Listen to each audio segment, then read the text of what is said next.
my conduct on a TCU head coach. My role is to get me from the game. SMU, the freaking Pony Express, man. SMU, they better be in the dang playoffs. You are listening to the Mustang Mood podcast. That's right. Welcome to the Mustang Mood podcast. And we are really excited today because we have the one, the only, team captain, senior linebacker, Alexander Kilgore, guys. I'm pumped. Are y'all pumped? Oh yeah. It's starting to feel like it's getting close. Football We're season starting to ramp close. up. So. You feel it, Alexander? Absolutely. I can't wait. I can't wait to get the pads back on. Like Oh, man. pretty soon, in a couple days, it'll be August, and once it's August, then you're less than a month away. So When do the pads come on? Third day of fall camp, August 9th.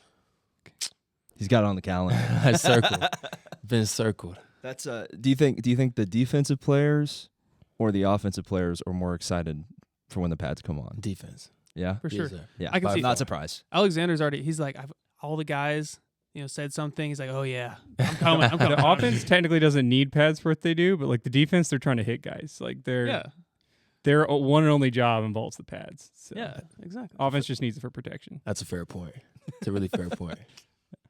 It's It's- good. I mean, I'm just gonna dive straight in.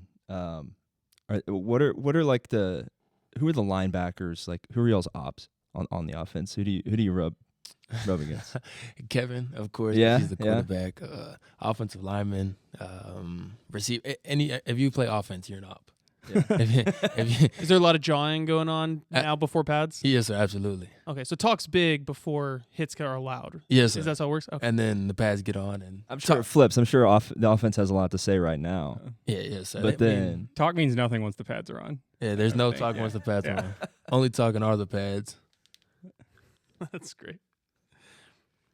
So, out of curiosity, most guys, when they have a number, is there a reason why you pick Y54? I've just wondered. No, sir. I've Okay. never picked my number. Never picked your number. I didn't pick Okay. my number in high school. Didn't pick it here. It just That was it? Yeah, that was it. I looked it up on the roster. I looked my name up on the roster, and it said I was 54, and I was like, oh, I guess that's my number. Do you feel attached to it now, though? I do. Okay, so now you're like, okay, this is my number. I'm Yes, okay, sir. that's good. Yeah, now I feel more attached to it. Absolutely. Yeah. And No. you've been 54 all 4 years. Yes, right? sir. Okay, yeah. Yes, sir. So, wouldn't change it. No, it wouldn't Oh, change. yeah. No, sir, not at all. The number doesn't really faze me. yeah. Well, let's run it back. So you were part of the first full class that the Lashlee coaching staff recruited and brought on. Yes, sir. You were there his second full year as head coach. So I was just interested in like hearing about what that experience was like getting recruited by SMU. We'll start there, and then I have some follow-up questions. Yes, sir, absolutely. I remember walking into my 7th period class in high school, getting a call from Coach What Navi- class was it? Forensics. Oh, okay. Yeah. And Coach Naviar called me. He's a safeties coach and special teams coordinator at Arizona. He called me. He was like, hey, you have an offer by SMU. And I didn't know what SMU was. I'd never heard of them. Why was the Arizona coach telling you that you had an offer? No, he was at SMU. Oh, okay. Yes, okay. He was at SMU, I and then gotcha, he I went gotcha, to okay. Coastal Carolina, now in Arizona. That makes sense. Was he the linebackers coach at the time, or was he? He was a special teams He was coordinator. the special teams. Okay. Yes, sir. Coach Simons was the linebackers coach at the That's time. right. Yeah. I'm sure he's regretting that decision at the bowl game last year. Yeah, I actually. Trying to get SMU. Did you Yeah. say anything? Oh, absolutely. I went up to him after the game, and I was like, appreciate you for the offer. That's awesome. Oh, man. That's great. Sorry, continue. No, so I got the call that they offered me, and then I called my dad and mom. And I'm like, hey, SMU offered me. So the whole time I'm like, I think it's a D2, D3 school. I've never heard of it. Then my dad's like, dude, that's like Eric Dickerson went there, Craig James. That's pretty big time. I know you don't know it right now, but they have a legitimate history. And I just kept coming up to visits, kept coming up to games. I went to the game where they had, I think it was 77-70 against U of H. Oh, that game was so awesome. Yeah, it was. It was It's great. one of my favorite SMU football moments That just ever. got The chilly. game was just Yeah. insane. Yes, sir. Touchdowns all the way, no defense. Just yeah. Yeah. It was like 50-something to 50 at half, right? Yeah, Yeah. it was. Just nuts. Yeah, and The ultimate shootout. then I took an official visit here, and Byron Washington, he committed here, Mhm. and then he decommitted, went to go play running back at Baylor, and me and my dad and mom were kind of just sitting at the airport, and we committed on the spot. Wow. That's cool. You said that your dad knew about SMU. So was he kind of an influence in picking SMU? Did he have any reason to know about it, or is he just a big ball knower? Just big ball knower. A lot of ball knowledge. But he was in the driver's seat in my recruiting, and he would always ask the hard questions. Every school he went to, he would ask the hard questions, try to get to the bottom of the truth, get to the truth of everything. Stop beating around the bushes. What do you like? What do you don't like about me? And me and him just felt like that SMU was the best option, not only on the field but off the field as well. The education and the alumni, and then of course the football and Coach Simons. I mean, the coaches had a major part to do with it as well. Yeah, that's awesome to have somebody in your corner like that. Yeah, I saw that you did an internship through Life After Ball. Can you just share your experience with that organization and kind of what they do? Absolutely. Miss Lisa Rollins is the best out there in the country. Like, if there was a rankings 247 for departments, Miss Lisa would be number 1. 5-star recruit. Nice. She Lisa, always watch helps. This. She always helps, and she doesn't just help football. She helps every single sport that is on this campus, right? She connects alumni with football players and other people on the sport and around campus, and get us internships, right? Get us in front of the alumni so we can show them our personality. Who's Alexander Kilgore, not just number 54. Totally. That's good. So I also saw that you had your own camp this summer. Yes, sir. I was just curious if you just wanted to share about that. I think it was at your high school. Yes, sir. Is that right? Yes, sir. So how did that get started? Is that something that you say, hey, I want to do this, or someone comes to you, or what is that? What is that like? I really was just talking to my dad and was like, I've been kind of wanting to do this lately. And he was like, man, I've been waiting for this conversation. I've been waiting for you to have this conversation, because he didn't want to just force upon me. He wanted to be natural and wanted me to do it, right? Not feel peer pressured or pressured to do it. And honestly, that was the highlight of my summer. I really enjoyed doing that. I bought 100 boxes of Chick-fil-A, 100 shirts, and all the kids came out from all over the neighborhoods of Katy. And it was funny because I was going through the guest list, who was the participants, and I was memorizing the last names. And I was like, man, I went to school with your older brother. Yeah. And it was so cool. Just giving back to my community that poured into me, and just being able to pour into them and just giving back. It was amazing. And then all my teammates, my former teammates were there. Y'all might not know them, but Cole Wilson, he was at Baylor. He's in the NFL now. He came back. Control Webb and plays at U of H. Justin Stevenson at North Texas. We had a bunch of my friend groups came back, and we all just helping out the community. That's awesome. So, trying to think of a way to ask this that's coherent. So, Coach Simon called the plays last year, right? Yes, sir. And Coach Crum is calling the plays now. How has that transition been? What has changed for you? And Coach Crum is the linebackers coach, right? So has that made it easier that he was already your position coach, or? Absolutely. It makes it easier when he's your position coach. Now is the one that's making the plays, right? Now I get a real insider trade on what he's thinking, why he's calling, what he's calling, what he's looking for. So I can be almost try to be a step ahead of him, or try to be on the same page as him, to understand what he's thinking on a 1st and 10, and they're at the 50-yard line. What does he want to call, so I can get the defense aligned correctly, and so we can all be on the same page. Do you have a mic in your helmet this season? Yes, sir. Okay. Yeah, because I think we have how many 6? Guys I think do that per. It's 2 on the offense and 2 on defense, or something like that. It was 3 and 3, but maybe it's 2. In the game? Yeah, how many guys? I know there's a limit on the guys that can have mics. One. Okay, so it's just so one. you're the only guy on the defense that has the mic. Yes, sir. Wow, that's a lot of responsibility. Yes, sir. But it cuts off at 15 seconds, so you only get a little bit of time for it. Yeah, you'll be hearing Coach Crum, and then it just cuts off, and you're like, what did he just say? And that's probably where the previous experience running his plays, knowing the way he operates. That's where that it really split comes. Second of processing that faster than maybe a safety or someone in a different position group. that can probably make a big difference. Absolutely. How do you handle those situations where, you've got the stadium pulse, you're getting play calls in, and then it gets cut off like before he's done, and you just gotta how do you handle that? Well, one, if everybody is wrong, everybody's right. Right? If we're all on the same page, then that's step number one. Crowd, we kind of call them just witnesses, right? They're witnessing the game. They're witnessing us beating the other team, right? That's what they're witnessing. Witnesses to a murder like that. And just trying to get everybody on the same page, trying to get the D-line and the secondary tied together, because ultimately that's what linebackers are for. Yeah. That's what we do. That's what we have to do. And when we can get everybody on the same page and communication is extravagant, then we're good.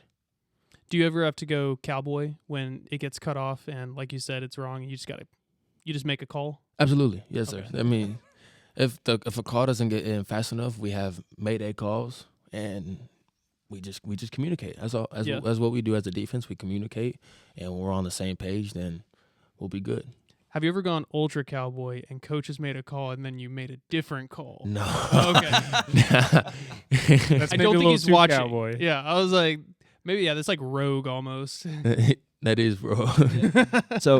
So if the fans in the crowd, if they're the witnesses, and you're the one receiving the play calls, does that make you the prophet? No, I'm not. I think this is more of like a murder victim witness thing. So, speaking of witnesses, there's going to be a lot of them on Labor Day in Tallahassee. What's kind of in a way, this is probably the most eyeballs that have been on SMU football in a very long time. It's week 1. It's Monday night. We're the only game on. Is that kind of in your mind, or is this just kind of go out and play? Being on Labor Day is cool. Monday night, I've always dreamed as a kid playing Monday Night Football, right? Playing in Tallahassee against Florida State. That's an amazing stadium, right? Great environment, great culture, great team. It's going to be competitive. And it's the only game of the night. Right? But Yeah, yes, it's sir. the last game of week 1. Yeah. But at the end of the day, like, if we go play our brand of football, we'll be fine against anybody we lined up. If we go play our brand of football, we'll walk out victorious. Yeah. Speaking of our brand of football, we got second in the ACC poll. That came out earlier this week. What are your thoughts on that? They don't know us. The only people that really matter are the people right in this facility from 5:30 to 9 p.m. Those are the only people that matter. Yeah. The people we run out with again in the tunnel, as the people that matter. That makes sense. I'm not sure how much I trust those voters anyway. I saw Stanford got a first place Stanford got one vote. So Yeah. It did. that must have been some Bay Area beat writer or something. Stanford alum. Yeah. While we're talking about games, we've got Notre Dame in November. Yes, sir. Is that even on y'all's radar right now? Like, what's the team thinking about that game? We got to get through all the other games before we worry about Notre Dame. Yeah. Right? We got to get to fall camp. We're not even at fall camp yet before we can worry about Notre Dame. So we'll take it one step at a time, be where our feet are. And when Notre Dame week comes, we'll stop worrying about Notre Dame. Hey, that's the right answer. Yeah. That was a test and you passed. How do y'all prepare for cold games? Because that game's going to be cold. There's not really much you can do, right? And this class has now had a few cold games under their belt now. Yeah, so that's true. You can't really prepare, right? Because especially down south, it's going to be 20 degrees colder when we go up there, right? But we're a mentally tough team, right? And the weather's not going to affect us. We're going to be fine. If the weather's not going to affect us. Like, it's not. We're a mentally tough team. You wouldn't be in this facility if you're not mentally tough or physically tough. Mm-hmm. Do you find guys, like, conversations are getting more serious as every day goes on and everyone's getting more locked in as it's like getting closer? I think we're getting excited, most definitely more getting excited, knowing that fall camp is next week. Yeah. You can see people starting to be more serious, starting to be more locked in, starting to get more excited now that we're starting to talk about pads and football, and we're not just in the weight room all the time, which is amazing and great place. Coach Grease does an amazing job, right? Yeah. But we love football, right? We love football, and we cannot wait until we have to or we get to play football again. When did y'all get here for the summer?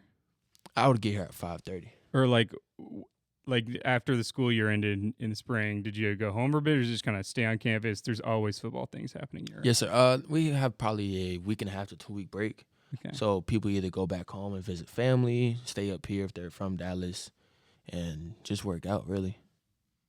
Yeah. You think Coach Grizz is going to wear a T-shirt to the Notre Dame game?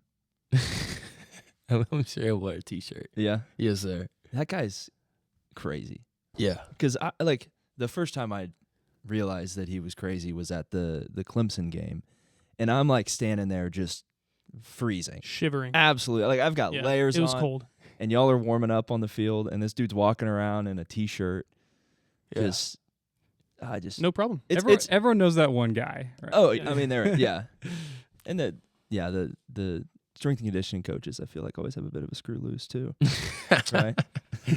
Yeah, that's You don't have to say anything. Yeah. no, that's the toughest We dude don't want to I know. incriminate you. Yeah. No, that's the toughest dude I know, man. He's physically tough. He says he's about his word. If he say he's gonna do something, he's gonna do it, and he has a relationship with everybody in the facility. Yeah. And I couldn't ask for a better strength coach. To be sure. What I guess what are some traits that make him special? He's tough. He says what he's gonna do. He's about his word. He's very relational, right? He walks around the weight room and congratulates or gives feedback to everybody, right? Throughout just our whole workout, he's always has a plan, right? There's a why. He's very transparent on why we're doing something, how it's going to help us in the future in the long run, and he gives individual feedback to us, like, hey, you're a fourth-year guy, you have the combine, you have the pro day, this is what you need to get better at. Hey, you're a freshman, you don't have a long time, but you have some time, right? Yeah. And you need to focus on these things, right? So he's a great strength coach. Have any of the freshmen, like, you feel like these guys are going to contribute day one and, like, be part of, like, the core of the defense? Absolutely. I think Kenneth Goodwin is going to be a heck of a ball player. Yeah. I think Isaiah Young is also going to be a heck of a ball player. I think we have a lot of D linemen that are going to be really, really good for us.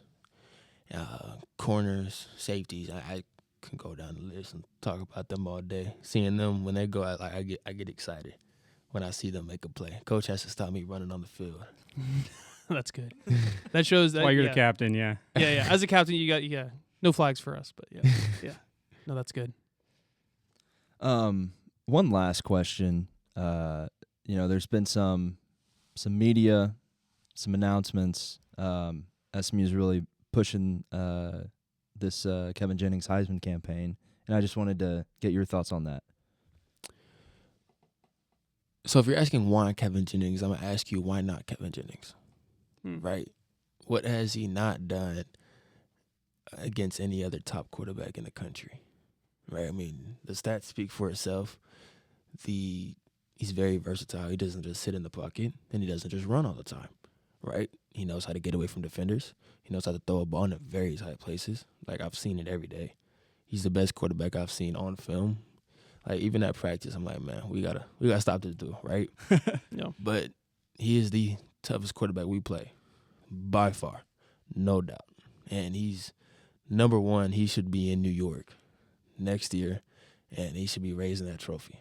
Like, no doubt, he's the best quarterback in this country. Heck yeah. All right. You heard it here. I second.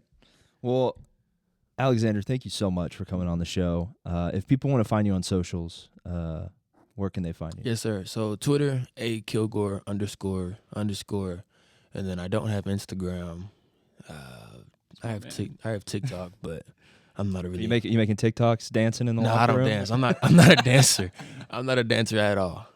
I tell Kevin, me and Kevin probably try to make a couple TikToks, but if I got to start trying to memorize, and I'm done. It's too much. I don't want too much dancing. That's awesome. Well, thanks so much for listening to this episode of the Mustang Mood. Again, Alexander, we're super excited for you this season. I think you're going to kill it. I just can't wait to see you blow some people up. Yes, I appreciate it. Oh, yeah. And get some interceptions. Absolutely. I can't wait. That always gets me fired up. Check us out at themustangmood.com. Give us a comment about how many sacks and interceptions you think Alexander's going to have this year. And And then add 5 to each number when you're done thinking about it. All right, pony up. Pony up.